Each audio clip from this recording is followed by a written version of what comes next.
বর্তমানে প্রকাশ্যে পাওয়া তদন্ত তথ্য অনুযায়ী ওসমান হাদি হত্যাকাণ্ডে বাংলাদেশ জামাতে ইসলামী সরাসরি জড়িত ছিল এমন কোনো প্রমাণ বা আনুষ্ঠানিক অভিযোগ তদন্তকারী সংস্থাগুলো উপস্থাপন করেনি, বরং বিভিন্ন সংবাদ প্রতিবেদনে পুলিশ ও ডিবির পক্ষ থেকে যাদের অভিযুক্ত করা হয়েছে তাদের মধ্যে আওয়ামী লীগ ও সংশ্লিষ্ট কিছু ব্যক্তির নাম এসেছে বলে উল্লেখ করা হয়েছে।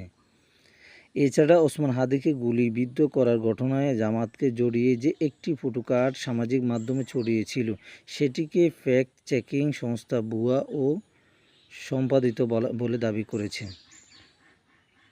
তবে একটি গুরুত্বপূর্ণ বিষয় হলো, হত্যা মামলার তদন্ত বিচারিক প্রক্রিয়া চলমান থাকলে নতুন তথ্য সামনে আসতে পারে।